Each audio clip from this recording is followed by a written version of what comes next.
We will rock you. Boom, boom. Hey, everybody, I am a big rock. Yes. What's that you say? Why am I split down the middle? Well, I'm the rock that Moshe whacked.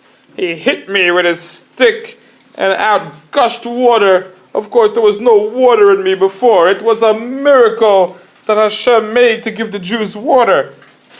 You want to know the story, huh? Well, that goes back to chapter Yud Zayin, Perek Yud Zayin, which is chapter 17 in Shemot. You see, it all began when the Jewish people started complaining again. Those Jewish people, they said,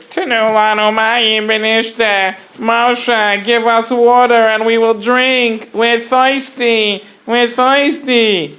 What's with the broken accent?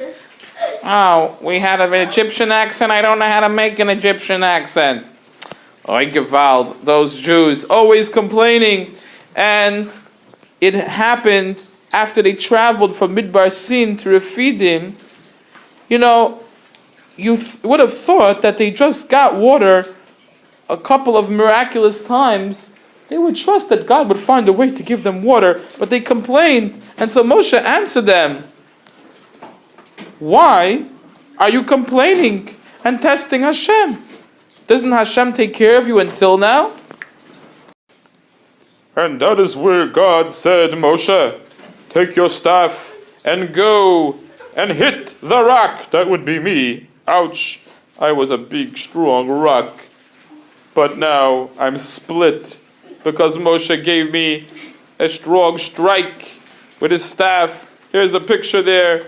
Moshe coming, and he said to the people, you have to trust Hashem, and you will see that God is with you. And he whacked it, and gosh, a beautiful stream of water came out, and it was enough water, like a big stream all around the camp of the Jewish people for them to drink and feed their animals and everything that they needed. This place got a name that wasn't so nice. It was called Masa Umiriva, which means testing and argue. We argued and tested Hashem, saying, Hayesh Hashem b'kirbeinu im ayin. Is there God amongst us or not? Of course there's God amongst us. Who do you think created everything in the world? Even me, even a rock like me. Is your head hard like a rock? Don't you get it? There were 10 makot, splitting of the sea, and finally splitting of the rock. Hello? But sometimes we forget. It's hard. We get tested. We forget that Hashem is always with us. And then, as a punishment, right away, according to our rabbis, it was connected. Right away, the Jews doubted Hashem, and their worst enemy came on them, the enemy of Amalek. Immediately, Amalek attacked us. And Moshe, Amalek was really bad nation. I mean, you'd have to be pretty crazy to attack the Jews after all those miracles that God did for them. 10 plagues in Egypt, splitting of the sea, drowning all the Egyptians. And now this amazing miracle at the rock over here. Like, what is Amalek thinking? But Amalek, they just represent people that they will always doubt Hashem no matter what. And we have to really fight against this doubting and trust and have emunah, have faith in Hashem.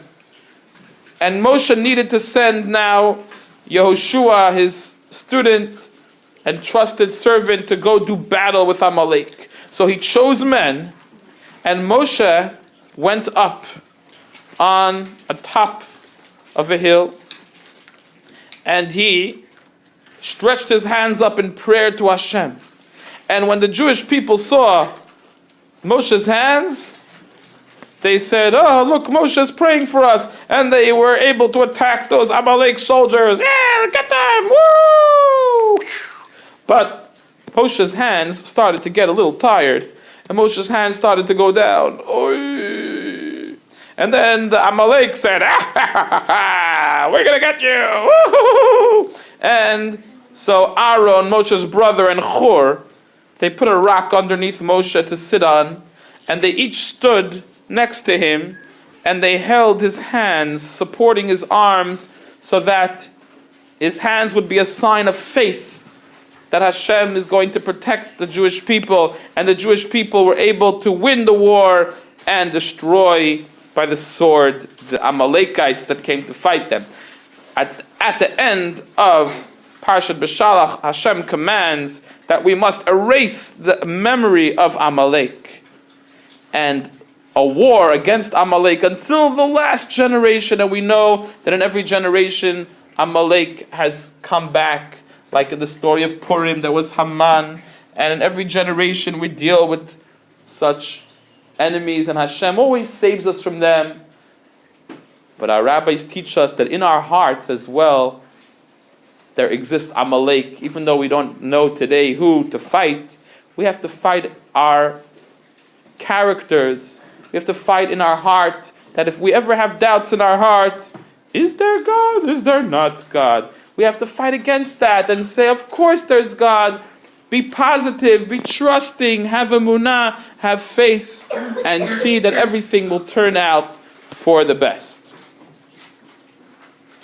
And now, for a little silly story, again, this didn't really happen, to help you remember that in Perek Yud Zayin, that's chapter 17, was the event of the complaint for the water, the splitting of the rock, and the fight with Amalek. So here we go.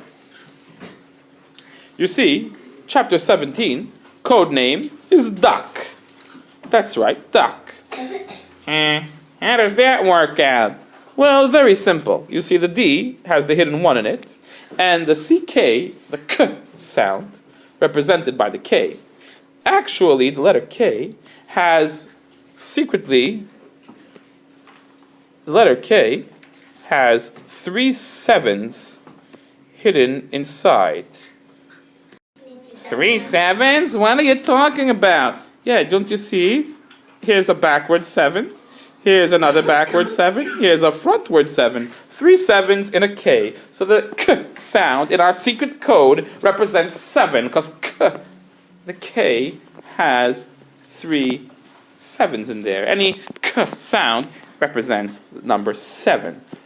Oh, so cool. That's so interesting. So Dak is really 1 and 7. That would be 17. 1, 7, and the O doesn't count because it's a vowel. Very cool. Okay, so how does a Dak represent everything that happened? Well, it was very simple. You see, all the Jews wanted water, and they said, Moshe, give us water, give us water, we want water. So Moshe took them to the Dak and said, okay, Jews, here we are at the Dak. Go get water. And the people said, we can't get water. We can't. We're on the Dak. We can't bend down. And Moshe said, okay, you know what? I'll take a rock and throw it in the Dak. Splash. And a cannonball. Woo! And the water splashed out of the Dak. And the Jews drank water from the rock on the Dak. Again, that's a silly story. There was no rock on the Dak. Anyway, and then afterwards, Amalek, they came, the Jews were standing on the Dak, and Amalek came over, and they said, hey, Jews, look, there's the Jews. Let's go sneak up behind them and push them off the Dak. So the Jews were standing on the Dak, and Amalek came and said, ha ha ha, and the Jews splashed in the water, surprise attack, and Moshe put his hands up like a lifeguard on the Dak and said, come on, save them, get them out of the water. And we got the Amalekites and we threw them off the Dak into the water, a splash. And for every generation, as we stand on the Dak, we remember the Amalekites and to fight against them. Rock, that is the most ridiculous story I ever heard. Everyone knows that in chapter 17, the Jews complained for water, and a rock was split, not a Dak. And then they fought the Amalekites on a hill. Moshe was not on a Dak. Oh, come on, you need a little humor, a silly story to remember. Okay, remember in chapter 17, it's chapter Dak, all these 3 events happened the complaint for water, water from the rock, and the fight with Amalek.